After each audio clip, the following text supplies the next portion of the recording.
Welcome to another episode of Inside the Recording Studio. I am Jody Whitesides, and with me as always is Mr. Chris Elstrom, who is currently smiling. Why are you smiling? Because I have you on camera and I see what you did there. How you right, doing, then. Jody? I'm doing all right. I am drinking some tea. I'm getting ready to talk about something that listeners will hopefully absorb and say, yes, this is what's been missing from my ability to mix. What about you? Yeah, I'm doing good. I'm ready to talk here. I'm having my coffee. It's starting to kick in, so going to enjoy doing a little chatting about some mixing here. So today we are talking about how to add movement to a mix. And we have talked about this off camera, you and I, but frequently when I get asked to give mix critique to people that send me their stuff. And quite often it's people that, unlike yourself, that are just starting out and doing stuff. Sure. Right? What's the most common phrase that you set them up with before you do that? Well, the first thing I ask is like, how honest do you want me to be, right? but the problem that I see a lot and hear a lot is what I like to call lazy mixing, where things get introduced into the song, into the track, and then they just stay there. There's very little going on as far as like movement. There's no life to the mix. It's just a static thing. And everything could sound pleasing, right? It's not that there's necessarily anything wrong with the instrumentation or whatever, but it's kind of like lifeless. Spaghetti thrown at the wall that stuck and didn't go anywhere. Sure. Yeah. That's not the analogy I would have gone with, but yeah, it brings a lifeless mix. And we're hopefully going to give some tips here, some relatively basic tips actually, but it's helpful to think about how some of these things can just really bring life into a mix and hopefully translate to a better song. Would you agree with all of that happens to you as well, I'm sure?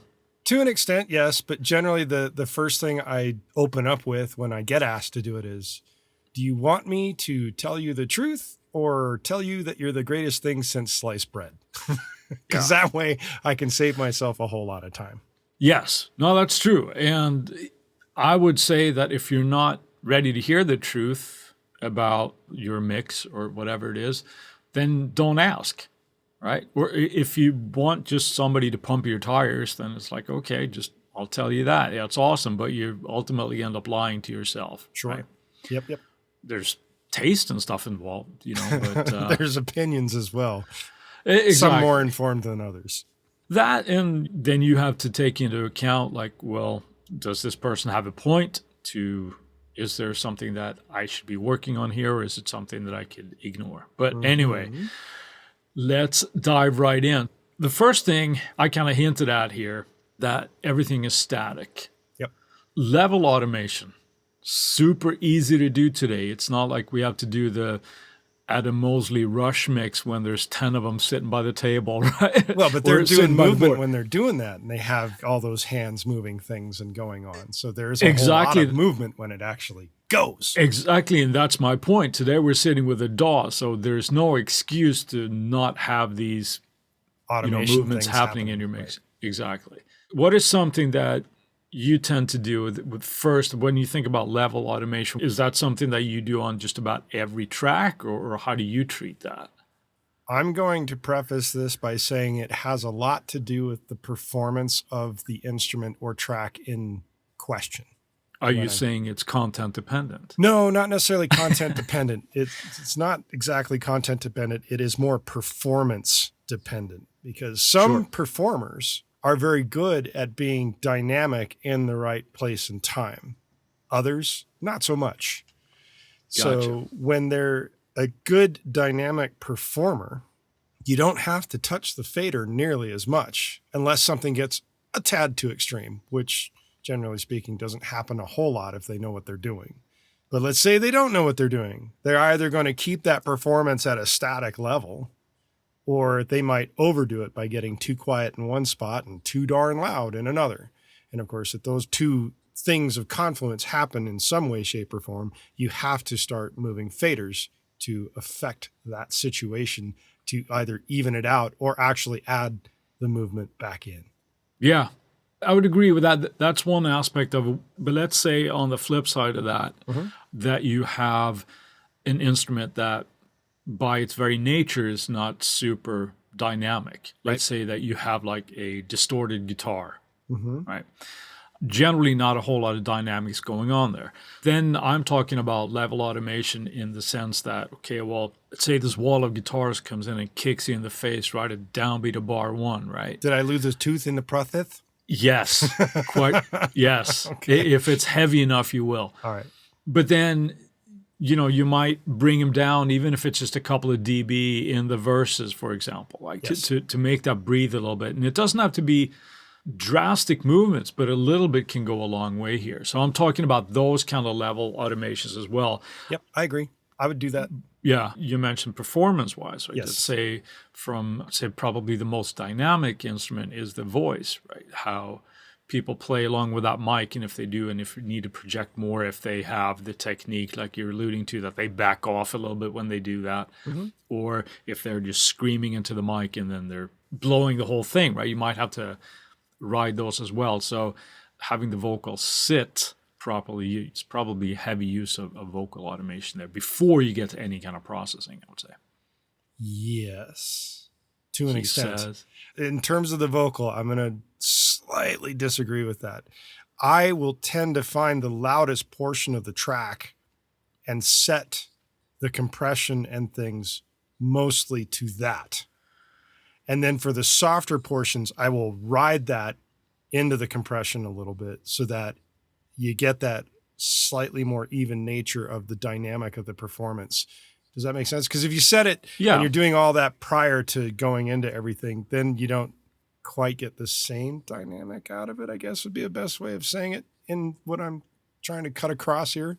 Yeah, no, I think I get what you're trying to say, and I agree with it. I would also caution against using a compressor as a mixing tool to completely not have to do any kind of automation rights. And I know that's not what you're saying. That's not what I'm trying to say. No, I and know. At the same time, I actually still ride automation post compression anyway. Right. But I don't overly compress unless that's the nature of what's needed for that particular vocal part or any other instrument part for that matter. Generally, you don't want to over compress that. That's my point. Yeah, no, but I'm saying there's a lot of muddy waters here that we can kind of get into, because it is very tempting. Like if we have a dynamic vocal and you say that, well, you set it to the loudest point of compression so you kind of tame those peaks and even out the performance just a bit, right? Yep. If you have such a dynamic performance that at some parts it's not even registering on the compressor, well, you might get an unexpected result. Let's say that yes. way. Right. And so if it's that particularly drastic, I'm going to actually probably chop that particular vocal track out, duplicate it, put the quiet thing that's not even registering, and re-deal with it on its own track in that regard. Now, this is turning into a little bit of a vocal mixing kind of a thing. Yes, but let's not go there.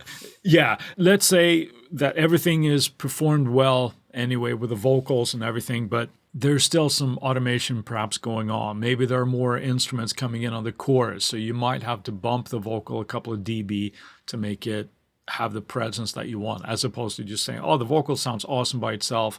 It's going to stay at -18, whatever, on my fader through the whole track, right? But was that really doing it for the song? No. So that's what I'm talking about, adding a little bit of movement to the mix. But the vocal might not be as obvious because you want that to be prominent throughout. But generally speaking, yes. Generally speaking, absolutely. Another tip that I think I actually learned from you initially. And no, this is a good one. But it is in the transition of sections. Let's say that you're going from the verse to the chorus. If you have like a big impact, to actually do a little bit of a volume automation on the master fader going into a different section. Yes. And I'm talking just very, very little, maybe like a dB or something, and then having a slow come back down. Or even just slight volume automation through sections as it is, right? So the chorus could be a little bit louder. That's another kind of cool little trick that you can do to add some extra impact. Yes, I do that a lot. Do you do that with just about every mix? Just about every mix, I do that. Yeah. Each part gets a slightly different volume level.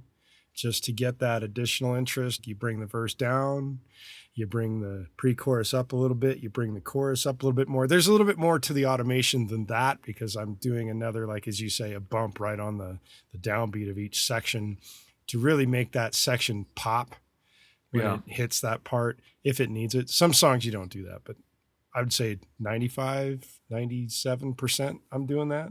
Yeah. And this is obviously dependent on the arrangement as well, because you probably wouldn't do that if it's just like an acoustic guitar and a vocal, right? But if you have more instrument, really, you've done that? Yeah, in I've that done case it too? in just in very, very sparse mixes. I do it. It's not as drastic, but I still do it. Yeah. Okay. I'll have to pay a little extra attention next time you send me a mix for on the. Yeah, but then I mean, again, if you're not hearing it and I'm not saying anything, then I'm doing my job right. That's right. Absolutely right. Other things of when we're introducing tracks into a mix here, just with a level automation, let's say that you have a didgeridoo going through the whole song. Right? Yeehaw! That's just an play unknown along, instrument. Right. But insert your favorite esoteric instrument, whatever it happens to be, or whatever element in the mix. Mm-hmm. Does it really need to stay at the same level all the time? Yes. Or do you? No, I'm just kidding. Well, if it's a didgeridoo, obviously, but the idea of making those decisions where bring it down a little bit in sections, maybe take it out, and it gets into a little bit of arrangement issue here. But just using track automation for all of those things and consider it what is going on, and add life to a mix. Level automation, step one, when it kind of comes to that, right? I'm going to add just something a little bit that you can steal away from the pop mixing world, especially for somebody that's in the nature of Katy Perry or a Lady Gaga or Pink, and I'm seeming to be on a female kick right here. A lot of their songs have multiple hooks going on all the time. And when you have stuff like that going on, it makes it easier to add that movement because all you have to do is pick which hook do I want getting the prominence at this particular point in the song. And when you don't have constant hooks like that, you still have to think, well, what instrument should be more prominent at this point? Yeah. And you can change that out. And that's part of that whole level automation thing that goes on. It's like, do I want the piano to creep up a little bit here? Would I rather have a guitar or the bass or even the drums or the vocal or in a background vocal or something in a particular section of the song to suddenly get a little bit more importance? And doing that adds that additional movement that you're talking about just from level automation. Does this add a lot of time to your mix? Yes, it does.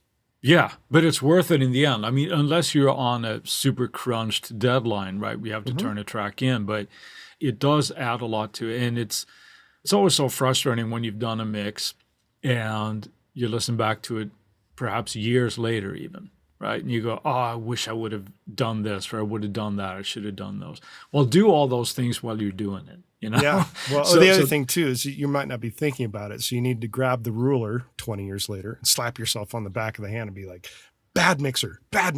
Do it better next time. Or just be aware of it, right? We all have those things. Nothing is ever finished. What do you say? A mix is never finished. It's just abandoned, right? But those little things, the little extra things, it adds a lot. It adds a lot. Last thing on the volume automation is just a mix I did just this week, where a lot of times we think about the drum kit as a whole as just that's the foundation of the track, right? And it tends to stay there. It goes up at a certain level and then it stays. It doesn't really do anything. Well, one thing that I did on this particular track was when there's drum fills in between sections, perhaps just ride those a little bit if they need to, right? And it can just make that pop out a little bit more. So don't be afraid of if it's just like a foundational instrument, if it's a bass line that's going on, it adds that foundation. But when the bass player goes up and it plays a lick an octave higher, right? Maybe ride that a little bit, make that stand out to give the bass player some props, damn it. Yeah, do it. Yeah. And just to kind of go back to the vocal thing really quick before we boot on. Let's do it. As an example, a mix that I just finished late last week. Singer, quite dynamic in the song, had a couple of spots where the verse comes down pretty far before it rides into the pre-chorus, into the chorus. I had to do rather extreme volume rides. Now, if you were to listen to that vocal soloed, it would sound a little bit out of sorts. But when you Sure. put it into the track with the rest of everything else, it actually keeps the clarity of what she's singing and saying in check. And I did not use compression, so to speak, to try and solve that by over compressing the normal area of the song and trying to make the very tail end of these really quiet parts fit into the compression. And that's why I said sometimes you have to take it onto another track and alternate the compression. But what I did, as I mentioned earlier, I'm riding that area into the compression with an actual volume automation on the track. That makes a huge difference. I remember, I'm reminded as you're telling your story here, reading about Mutt Lange when they were sitting doing a mix. And I want to say it was for some Shania Twain stuff, where they would sit with each member had like a 32 band EQ, and they would sit there and ride in real time just on different syllables for the vocals to make them stand out. So now that's a level of perfectionism that is a little bit beyond most of us. But you can't argue with the sound of those records, you know. No, he certainly kicked it in the ass. And with that, we're going to take a quick break for a word from our sponsors. And we're back. And at this point, we're going to talk about panning. Yeah. How do you use that to make some movement happen, Chris? Well, I was kind of half joking before we started recording here with, I thought something that you would have done like 25 years ago where you just swap the guitars left and right. But I answered saying that I don't think that I've done that, or at least I know that I have not done that in at least the last decade or more. That's not to say that I may not have done it in the first few mixes that I ever tried. Right. The reality here, when I'm thinking about pounding is, let's say you have a mix where you have two guitars. You know, we usually put those left and right, just add a little width. Sure. Now, that's an obvious thing. We think, okay, but they're there. But then the thing is that they don't necessarily need to stay there in their same spot. They can. Why not? And you put them right in a rut. Leave them. You can. It depends on the part here. But one thing that can happen is that, let's say that you want to add a little bit more excitement to the chorus, let's say. Sure. You might not have them hard left and hard right during the verses, for example. And then just add an extra, just bring them out that extra 10% or whatever for the choruses, and that will open up. That would be one thing when we're talking about guitars. Other thing could be, for example, an underlying melodic thing that's going on during a little bit of a melody hook or whatever. Something I try every once in a while is to have that slightly go from left to right, not to the extremes, just having it move a little bit. It's not the lead part, but it's something underneath, but that adds a little bit of movement. Those are little things that are not super obvious at first listen, but if you're listening in a certain environment, if you've got your cans on or whatever, you can hear that movement and it adds a little bit of interest to the mix. Same thing if you have, let's say, something super generic, like, oh, you got a pick slide going on, like, pow, going down, right? Maybe pound something like that left to right. Add some movement to it. Or make it sound like it's going straight from one side of your head to the other. I have done that. Yeah, those might sound like generic examples, but I'm still floored that a lot of times I hear people not employing any of these. Right?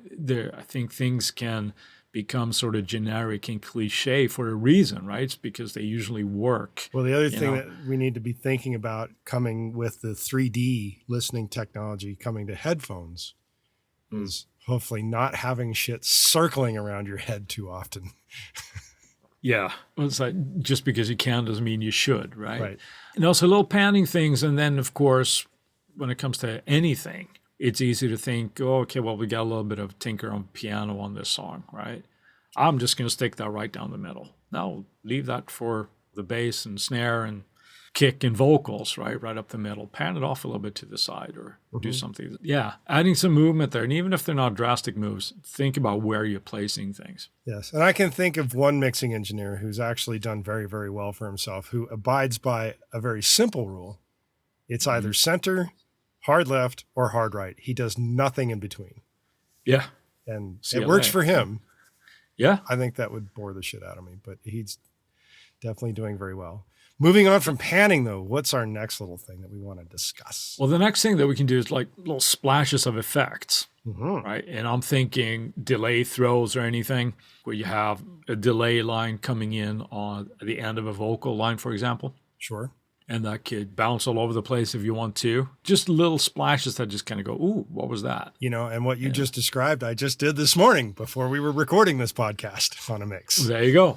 Yeah. But I like to use the phrase like production candy when it comes to that, where it's just those little bits that can hopefully elevate your mix a little bit more than it is. And one other one that we have here in the notes is one that I did judiciously, actually, in a song called Hero Unexpected, where it comes out of the first chorus and has a giant empty drum filly section before it hits the next verse. And you hear this with the drums, and doing on that where it hits the bap on the very tail end of this fill before it kicks right back into the one, hit a nice big reverb right there. And it's like, it's not drastic, but it's enough to make that kind of stand out. And on top of that, with level automation, bringing that up, since it's the only thing up in the mix at that point in time, so that it holds the volumic value, so to speak. Right. The loudness, juiciness, or what's the sonic juiciness? Sonic juiciness. Yes. Sorry, butcher. Now we've got saying. Volumic. What was the VV? Volumic something. I just said it. I'm gonna have to go back and listen next time and remember that one. That was a good one. What else do we have besides splashes of effects that we can automate into these things? We can EQ things slightly differently as well, right? Again, it's a bit of a cliche now. I think it's a testament to that it works, like the phone voice. Sure. Right? How you can have little phrases pop out by doing things like that. But you think that's slightly overused, don't you? I do. Okay. I do think that's very overused. It's overused because it worked for a long time, right? It's still effective. The idea is still interesting, though, I think, because it doesn't have to be the phone voice, and it could be anything, but just EQing things a little bit differently. Let's say, I'll go back to a guitar thing, right? Let's say that there's a riff that goes in before it kicks into the chorus or whatever. Perhaps do some like extreme EQing on that. Maybe suck out all the low end, suck out all the high end, remove it all together. No, but adding something to that so it's like it doesn't sound normal, right? Can add just some life to this. So sure, it's those little sparks that you can kind of do.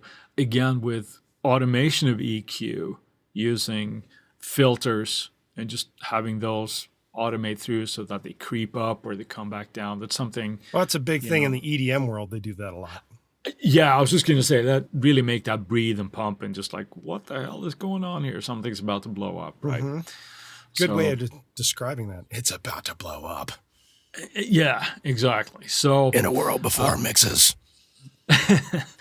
Automation. I think the overarching thing here is just automation. Make use of it. It's in your DAW. It's really simple to use these days. And a little bit can go a long way here, I think. Yes.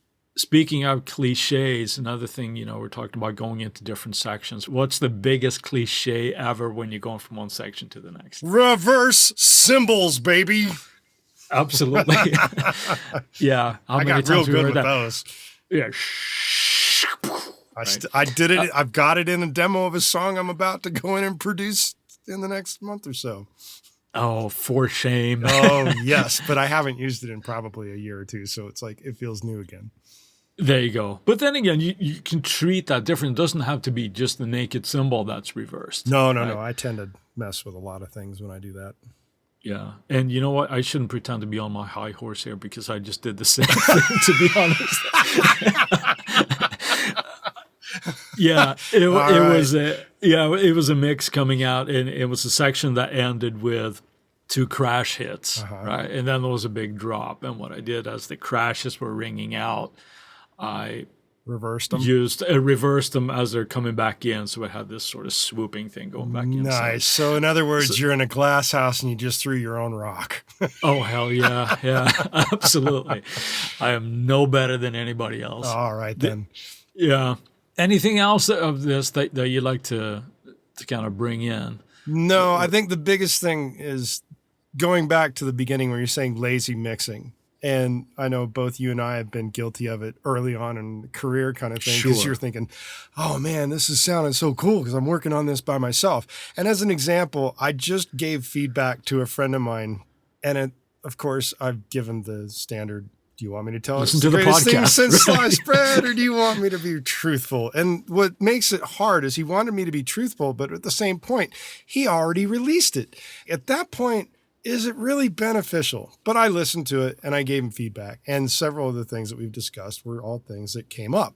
One of them was the things were static. Another thing is that the drums, and he programmed the drums, had no life to him because it was like same all the way through. And it didn't think about in terms of the performance aspect, and it was overly quantized. So it was like everything's on a grid, but it didn't work for the nature of the song.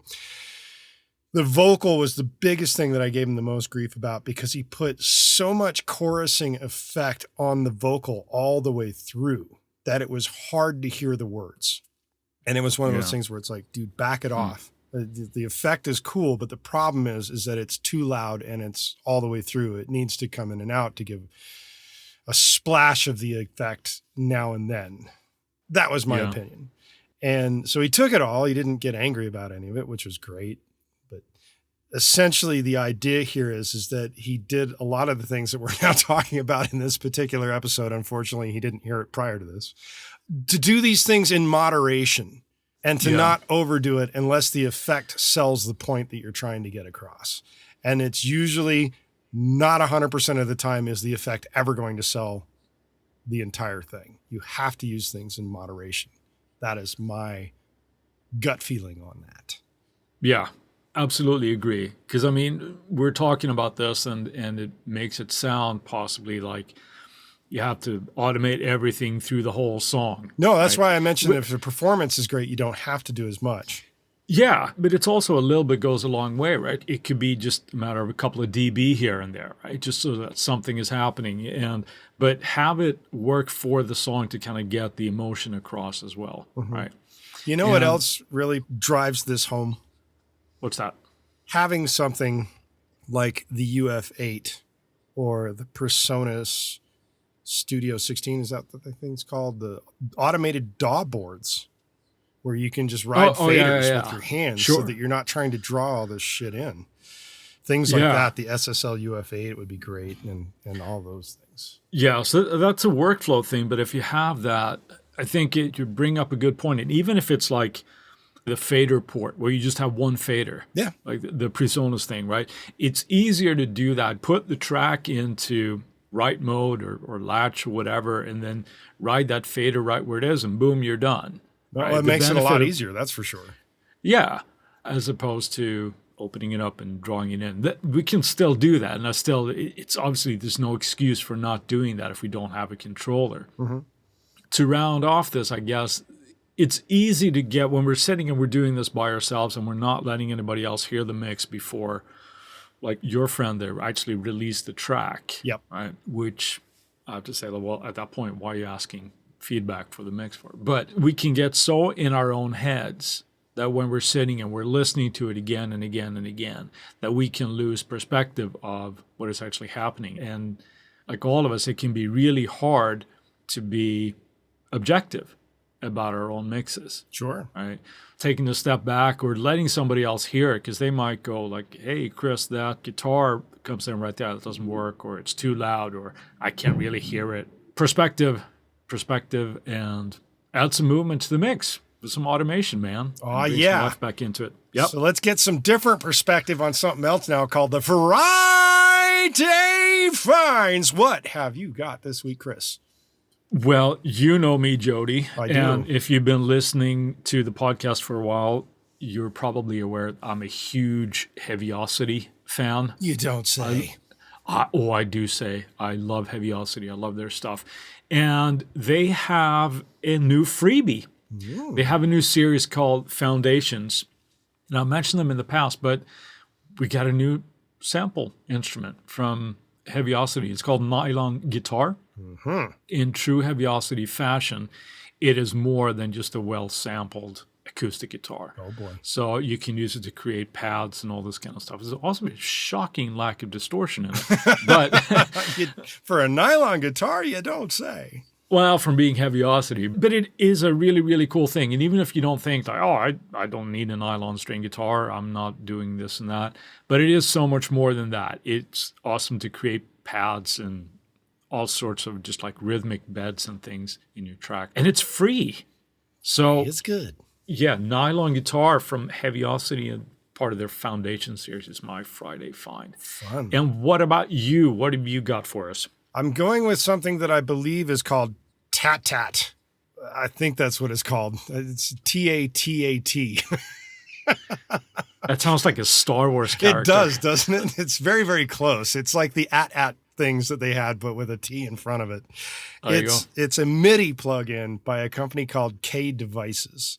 And the idea behind this thing is sort of like writing a script in Logic, if you have the scripter, where you can randomize MIDI notes. Okay. And this thing does exactly that. You can randomize a stream of MIDI to do pretty much whatever you want. And the idea is that you can tweak it with settings and you can create a mood with this thing. And it's got dials and sliders so that you can change up the rhythms that it's going to create with these notes that it spits out.